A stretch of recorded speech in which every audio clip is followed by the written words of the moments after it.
students, welcome back to the chapter 9 Strategies for Enhancement in Food Production. In the previous video, we discussed about single cell protein, how they are going to fulfill the need of the minerals and nutrients, protein sources for the growing population. Whereas today in this video, that is lecture 13, we are going to discuss a new method of that is plant breeding, a conventional method of plant breeding called tissue culture. We will discuss introduction to the field of the tissue culture and requirements of the tissue culture. Usually, plants will be grown in the soil. Soil acts as a substratum and also acts as a medium which is rich with the nutrients. Whereas in the tissue culture, we are going to grow the plants in the soil-less medium.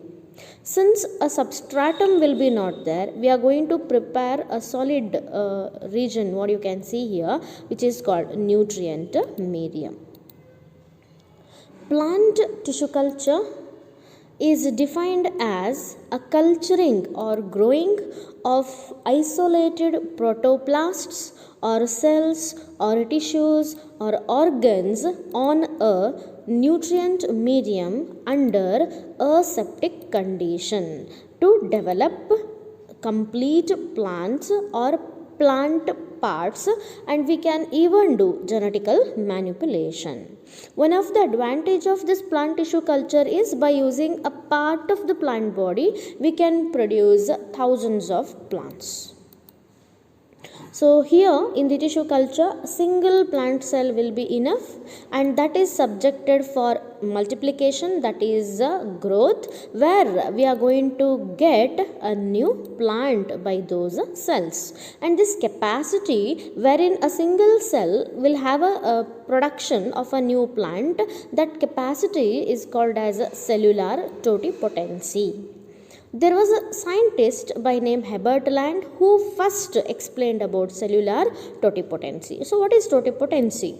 The ability of a single cell, that is a plant cell, to divide and to differentiate to form a full new plant into a mature plant is called as cellular totipotency. And for this maturation, the cell should be placed in the nutrient medium in an aseptic hygienic condition, which are called appropriate conditions. So cellular totipotency can be asked for 1 mark. As I said, Herbert Land in the year 1902, he became first to demonstrate totipotency. He introduced for the first time a term called tissue culture. Let us try to understand what all are the requirements of the tissue culture. So since we are growing the plants in the soil-less medium, we need many chemicals, many different type of tools. Okay, about them let's try to understand. The first requirement is called explant. Explant is a tissue or a part of the plant body which is excised from the plant or a tissue culture, for a tissue culture. So imagine we have taken one leaf, and with the help of the blade we are going to cut the parts like this, and this part of the plant body now which got separated from the mother plant, which is excised from the mother plant, is called as explant. So this can be asked for 1 mark. What is explant? A tissue or a part excised from the plant for tissue culture is called as explant. Now it is the basic and essential requirement to do the tissue culture.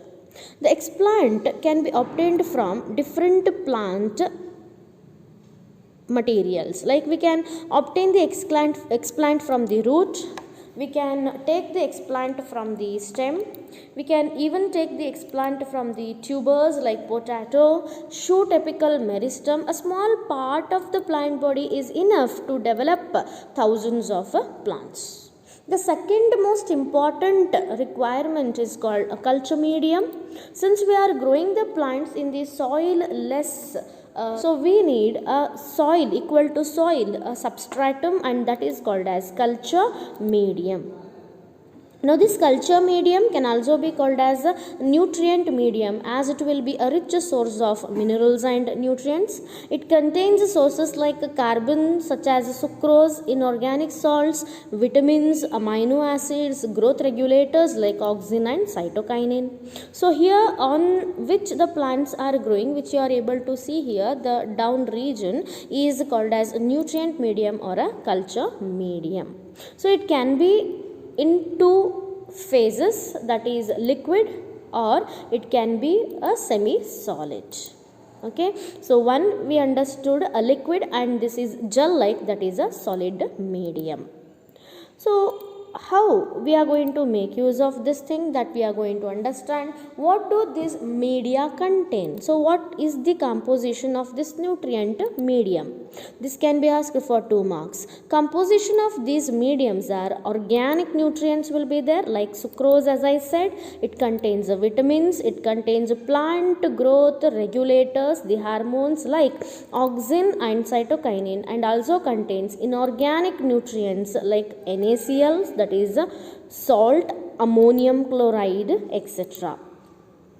So it will be equal to that of the soil, but in the soil the nutrients will be there naturally, whereas here, since we are preparing artificially, we are going to add all these nutrients in a calculated quantity.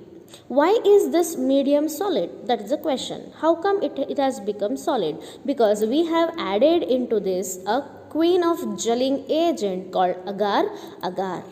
And this agar, as we have studied in first year, it is a polysaccharide belonging to red algae, which is used as a solidifying agent. pH of the nutrient medium should not be too much basic or neutral or acidic. It will be in between 5 to 5.8, so that our plants will not get affected. So Herbert Land, who was the first to explain totipotency, used Knopp's salt solution and sucrose as a nutrient medium, whereas today in this world commonly used nutrient medium is Murashige and Skoog medium, which is abbreviated as MS medium. We can prepare nutrient medium in the laboratory.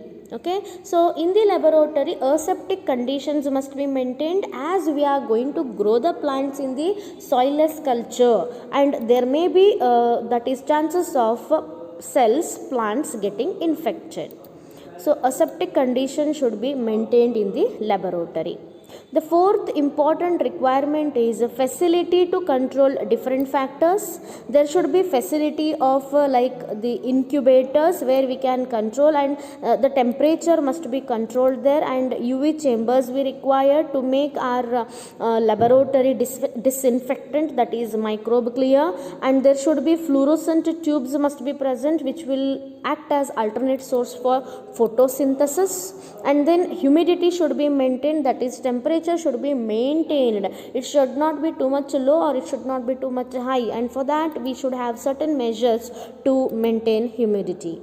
Now different growth factors are also important, like if we are interested to grow only the root system, we will take a hormone called auxin, and if we want to grow only the shoot system, then we will take a hormone, that is we are going to add in the nutrient medium auxin and cytokinin based upon the requirement. If we need both root and a shoot, we will add 1:1 concentration of auxin and cytokinin. So in this video, students, we understood tissue culture, introduction to that, and few requirements of tissue culture, whereas in the next video we are going to understand methodology of tissue culture.